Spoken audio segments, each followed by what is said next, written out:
Bonjour Thomas. Bonjour Vincent. Tu es actuellement au CFA des métiers de l'aérien, tu prépares un baccalauréat professionnel option système.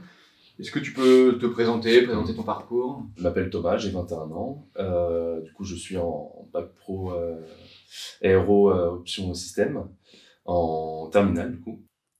J'ai un bac scientifique option mathématiques. Au début, je voulais faire le BTS aéronautique qui était aussi au CFA. On m'a proposé de faire cette formation-là avant le BTS, même si ça semblait un peu bizarre après un bac scientifique, parce que il fallait un certain bagage technique qu'on n'apprend pas forcément en BTS, qui est censé être assimilé, qu'on apprend juste en bac pro aéronautique. Et donc ton retour sur l'alternance? C'est génial. Ça a complètement changé ma vision de l'éducation en fait. Le fait d'apprendre quelque chose et de le mettre en pratique tout de suite après. Et même l'inverse se fait. En entreprise, on apprend des choses et on le revoit ensuite dans les cours et ça, c'est vraiment génial. Je trouve que ça va beaucoup plus vite, on assimile beaucoup mieux.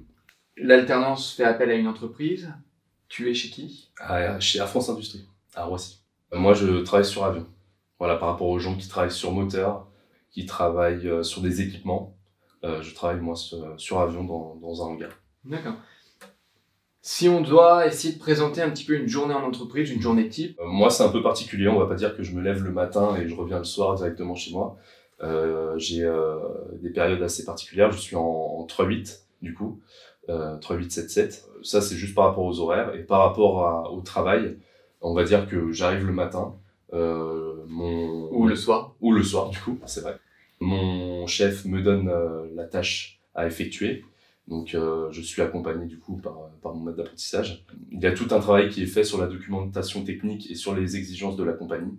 On travaille beaucoup dessus. Et une fois que cette partie est faite, parce que c'est la plus importante, on est préparé et on est prêt à travailler sur l'avion. Et puis à la fin, on passe à tout ce qui est signature de tâches pour qu'il y ait une certaine traçabilité de ce qui est fait sur l'avion. Tu dirais que c'est plutôt un travail solitaire, un travail en équipe? Je dirais que c'est carrément un travail d'équipe. Il y a très peu de tâches qui sont effectuées en solo. On est voilà, minimum, je dirais, 3 personnes et maximum 10 personnes sur des très gros travaux. Et à la suite, qu'est-ce que tu souhaites faire? Tu souhaites poursuivre tes études? Est-ce que tu as un projet professionnel un peu élaboré? Mon parcours a toujours été réfléchi par rapport à je l'espère, une carrière de pilote de ligne. Donc j'ai toujours voulu faire ça depuis tout petit et c'est de là que me vient la passion aéronautique, enfin la passion de l'aviation.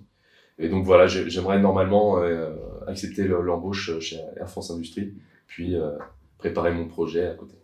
Quand on préparait cet entretien, tu m'expliquais être impliqué dans 2 projets un peu complémentaires à la formation. Tu m'avais parlé de la construction d'un aéronef et un projet, le Challenge Aérosaclé. Est-ce que tu peux nous en parler? Oui, bien sûr.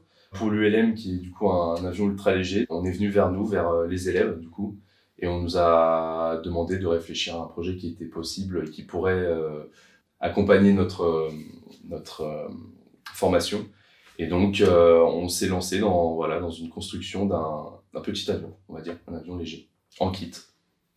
Donc, on va vraiment suivre les travaux de A à Z, en passant par l'analyse de la documentation, l'inventaire, puis après la construction. De tous les éléments De tous les éléments pour ensuite voler dessus, j'espère. D'accord.